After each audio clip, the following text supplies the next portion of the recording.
Okay, so we're still having some issues with rational exponents, so what I'm going to do is do the first couple problems in each of the sections of the packet you got, and then do a couple other examples from a different source so you can have some more problems to try on your own. So first we need to know how to convert from a rational exponent to radical form. So we're going from rational to radical. So question 1 says a to the 5 over 2. And what we need to remember is that it's power over root because roots go in the ground. So that means my power is 5 and my root is 2.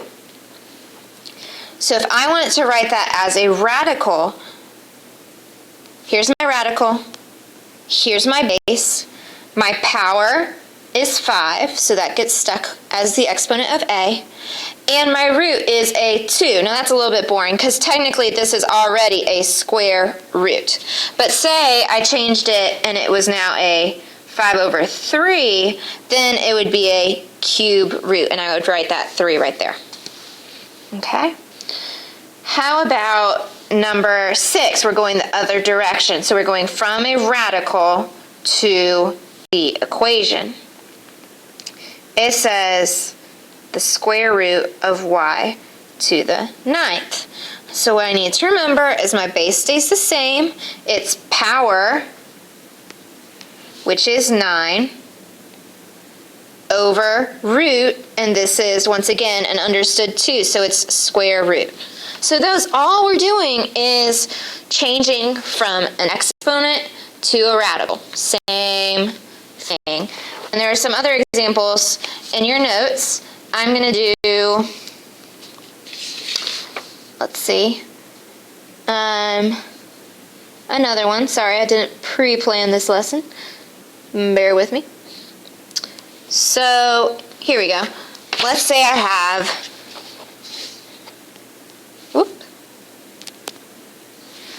for example, there we go.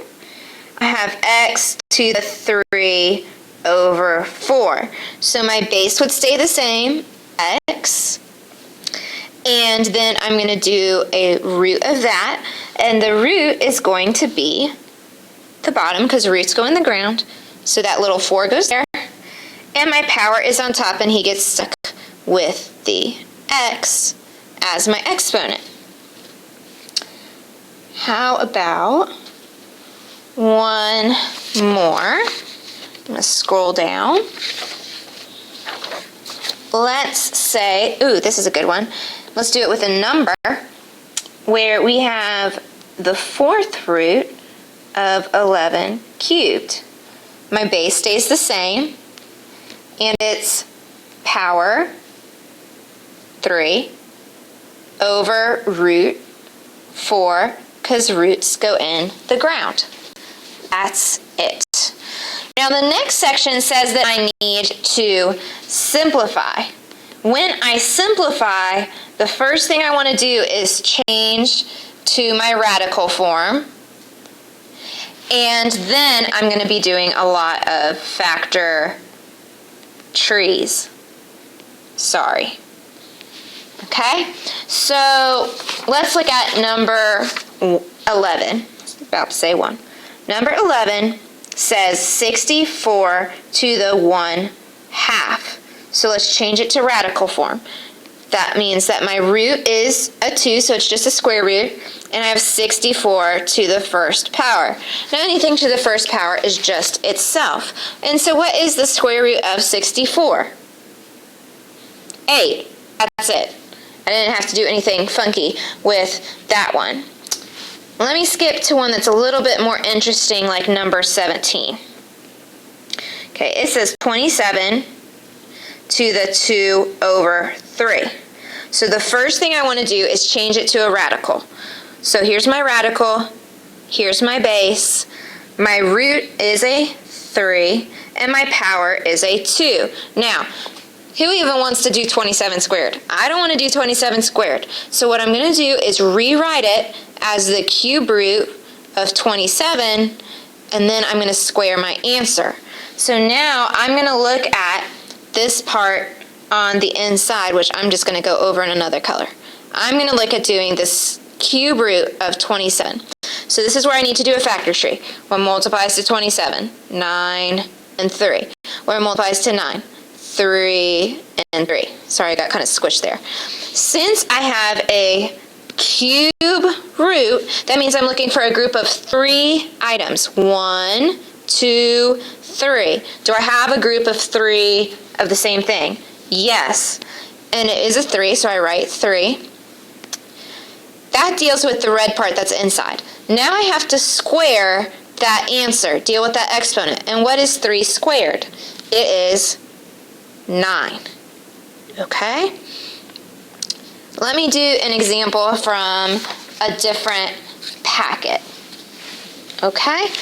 How about this one? 64 to the 2/3. First step, write it as a radical. 64, I'm taking the cube root, so the 3 goes on the outside of my radical, and then I am going to square that. Now notice this time I decided early on I'm going to put the power outside because it's easier to do a factor tree with a smaller number. So let's do my factor tree. 1 multiplies to 64. Well, 8 and 8. 1 multiplies to 8. 4 and 2, and that's 2 and 2. I'm going to bring down that 2 from before, and I've already done this work. 4, 2, 2, 2. Now I look at my radical. It says 3, so I'm looking for groups of 3 things. I have 1, 2, 3 2's. 1, 2, 3 2's. What is 2 times 2? 4. So that is what the inside of my parentheses is. And now I need to square 4. What is 4 squared? 16. Okay, let's do one more for good measure. Let's do, I'm trying to find one with a better root. There we go. 32 to the 3/5. Change him to a radical. 32, my roots go in the ground, is 5. And then I am going to cube that answer. I need to do a factor tree. What multiplies to 32? 4 and 8. How do I get 4? 2 and 2. How do I get 8? 4 and 2. How do I get 4? 2 and 2. And I'm looking for groups of 5 things this time because I'm taking the 5th root. 1, 2, 3, 4, 5. So my answer for inside is 2, but I need to remember my exponent outside cubed. And 2 cubed is 8. 2 times 2 times 2. Okay, let's flip to the back. The top section is the same thing we just did. Change it to a radical and simplify. Don't worry about number 4, 6. Basically, don't worry about evens except for number 2 on the top. But let's look at the bottom. Okay, we did number 13 in class. I want to try doing number 16. So 16 says the cube root of 8x to the 5th, y to the 6th. So I like to personally do my numbers first. So 8 is 4 times 2, and 4 is 2 times 2, and I'm looking for groups of 3 things because of my cube root. 1, 2, 3. So that means I get to take a 2 out from under the radical. And I'm not going to have room to write that there, so I'm going to write it down here. 2. Now, look at x to the fifth. What does x to the fifth mean? X times x times x times x times x. I'm still looking for groups of 3 things. Here is one group of 3 x's. So that means I can take one group out. But underneath my radical,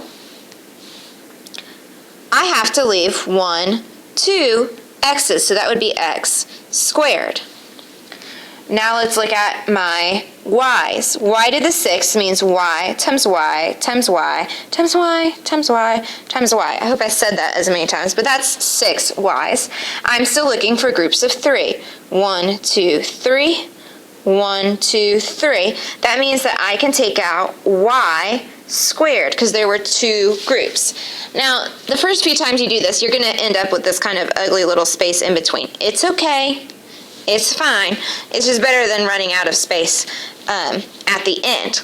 Now, you might be saying, please tell me there's an easier way to do this than writing all those out. Well, there is. If I look back at my x, I want to do 5 divided by my root, which is 3. Power over root. Roots go in the ground. Pretty much the same thing. Okay, 3 goes into 5 once with a remainder of 2. Look how this shows up. On the outside, I have an exponent of 1, and on the inside of my radical is where the 2 shows up. So my quotient up here ends up as my exponent, and my remainder ends up inside the radical. Now let me do an example from somewhere else. Okay, let's do one that's going to have some leftovers going on. Square root of 50x squared y cubed. Once again, personally, I like to do my numbers first. 50 is 25 times 2. I could have started with 5 and 10. If you do that, you should get the same answer. 5 and 5. So it's a square root, so I'm looking for groups of 2. Now, I only see one group of 2 of the same thing, and that's a 5. So I can take out the 5 and put that in my final answer. But I have to leave my 2 over here by its lonesome self because he doesn't have a date he can't leave to go to the party. Now let's try using our shortcut with the x squared. So my exponent is 2, and my root is really a 2. 2 goes into 2 one time. So that means that I can take out one group of x's, or x to the first power, and I have 0 left over that goes inside, so I don't even need to write that. Let's look at the y. 3 divided by my square root goes once, and I have a remainder of 1. So I would be able to take out one group of the y's, but I have to leave 1 inside the radical. Now, do I have to have those little green ones? No. Okay, but I need to make sure that I have those groups taken out. All right? Let me do one more of those. Let me see if there's any good ones. It's not looking like it. Let's do... I'll just make one up. Let's do the 4th root of 96. X to the 7th, y to the 11th, and z to the 10th. Okay? Ew. I gave you an ugly one, didn't I? So I know that's even. I'm not really knowing anything off the top of my head that goes into that. So 2 goes into that. Let's see, it goes in 4 times, 8 times, 48. And what goes into 48? 6 and 8. And what goes into 6? 2 and 3. What goes into 8? 4 and 2, 2 and 2. Okay, and I'm looking for groups of 4 things this time. So I have 1, 2, 3, 4 2's. So I can take out my final answer, 2. But notice I have a 3 and a 2 left. So underneath my 4th root, I need to write 2 times 3, which is 6. So he has to stay at home. Now let's look at x to the 7th. I need to do 7 divided by 4. 7 goes into 4, or 4 goes into 7 once, with a remainder of 3. So I can take out